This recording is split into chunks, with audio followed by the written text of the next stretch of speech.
Hello my beautiful people, welcome back again. It's your girl AB World Entertainment.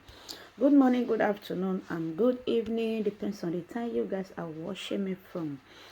Many things they happen for inside this 2021 my people.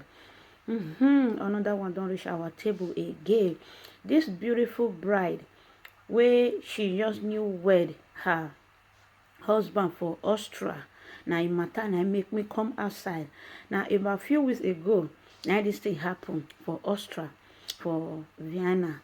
Wetin happened to this our beautiful Edo sister?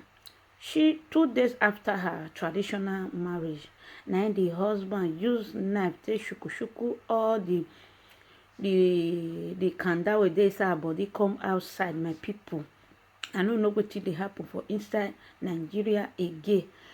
Wetin happen as two of them do traditional marriage finish, the next 2 days na this her husband be turn this a beautiful bride to RIP. So before you know, you will come carry the woman go hospital my people.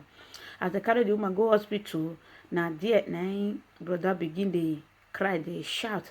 So my people, before I go continue to tell you now the full story, the full details, make I fair your head the full her first. I beg, if today happens to be the first time of coming across this video on YouTube, or you have been watching, you have not subscribed, please kindly do by hitting the notification bell, so that anytime I say upload any new video, you will be the very first person to be notified that I just uploaded a new video. By doing so, God bless you. To my returning subscriber, I say you all are welcome to this wonderful platform. Thank you very much for being here. Thank you for passing by. May God Almighty bless you all for me. In Jesus' name, amen.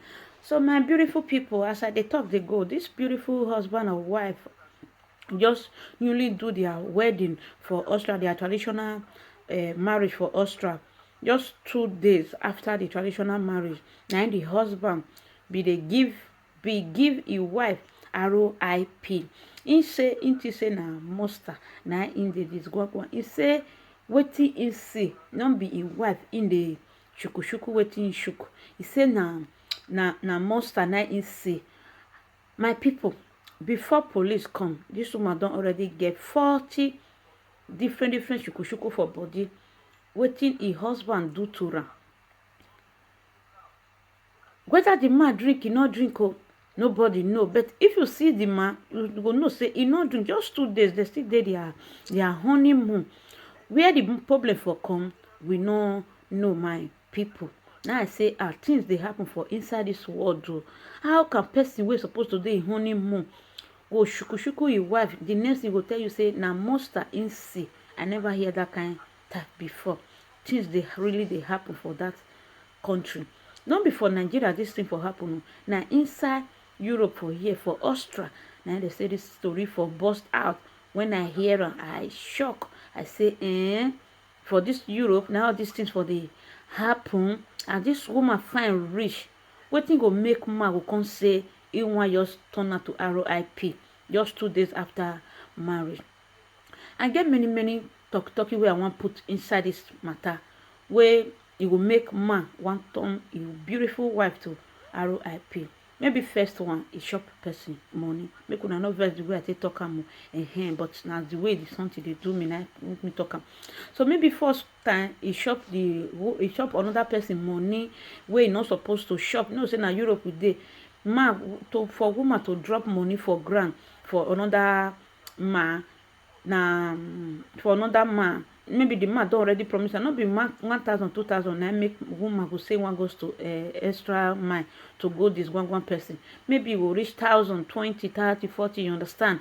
So after he don't promise, and the next thing, the woman don't look good date. You know, will come like to marry him again. Go they find another one. That one still join. Another one again, my people. Where I see they talk about another one. Now be you not shop this one money, but you just delay am. That one still join. It join a lot. You go delay person wey you supposed to marry. At the end, you not marry him. Some people they feel say maybe now only money to shop woman money. Now be something. No, delay is dangerous. Delay not good at all. If you know say you no want marry any woman, just 1 year, 2 years is okay. Leave her. Not let her reach 5 years, 6 years. because if other suitors they come, they will tell you say they don't already get fiance. No say na so woman they get fiance, men not they get fiance. Ring na woman hand for the see am. Who give you my fiance? If una go the man start for Facebook, wetin una go see single, but the women go write engage. You understand? That one still join. Another one na home problem. Home problem is say they no want make the girl marry. You understand? Because of say she never finish wetin she dey do. But some families they wicked. Why? Because only this person no go fit carry your family problem. She go dey take care of your children, everybody for house. But una no go leave her make she settle down. E dey very, very bad. The whole problem they come from the both side, either the woman side or the man side. But mostly now the woman side na whole problem for they come where they go say their sister where they send go Europe, or their pikin where they send go Europe, e never reach to born. But all her junior ones don't born finish for Nigeria. They don't settle down finish, but they'll come use them as a scapegoat for Europe where go they take care of another person children. As this woman fine rich, if not for the grace of God, e born for don if for don this skin for don come up for e born, or if for don relocate go grand. His skin for don relocate go grand. Now the grace of God, now she stay dey alive. So most of them na home problem. I beg papa mama wey dey Africa, e no dey easy for Europe. Make una dey live una wife, una sister, una brother, make they dey marry for this Europe, because suffer too much, the cold too much. So now wetin me see for inside this matter, because this man na say he no know say na him wife he see. He say na monster. They just turn the woman to monster for in front. You understand? As person fine rich, as she beautiful rich like this, be like morning star. Now they talk say na monster. No be the man fault. Now wetin the man see. Now the man he say he see the monster they come near him. The monster one this one he want fight am. So now he come say okay, me fight the monster. The only weapon we go take fight am na to shuku the monster. Just 2 days after wedding. Because the family of the boy or the girl want them say me they not marry. They not rich. Or not marry my daughter. Not marry my pikin. If they come like that, some mothers they do and go say, I don't like this boy, oh, I don't like this boy, because they know say that the boy will carry the girl come up for that darkness where she did. They know will like me the girl enter, make she see light. They not go agree make she see light. So they want make she dey inside darkness, make she dey pack money, they come money where she know where she keep her. Make she dey pack and they come Ezeneka river where not they dry.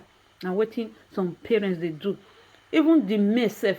Now so their parents still they do sometimes. They no go agree make the man marry. Parents forget say once you don't marry, you no go come the fortune like as you the fortune for family. As you they give money to people for family, you no go they do like that again. Parents forget about those ones. What about them when they marry? Now so their parents put pressure on them. Now so their parents they thought say they must do this, they must do that. Oyibo, everybody within you. But for Nigeria, no. They will never allow you to drink water and drop your cup. Only one person, they say, yeah, to one person hand, no go fit carry a lies for inside your head, you understand? Make una leave people with the Europe, make them marry. Even nowadays, Africa even better past Europe safe. If you see the way people take the progress for Africa, people with the Europe, if you see some the way where some they sleep, my people, you will shock. The thing will shock you. I beg. Make una dey leave them, because I believe say na wetin dem do this woman be this one or this man, then turn the wife against her, or they turn the husband against her. If not for God, this beautiful sister for don't turn RIP.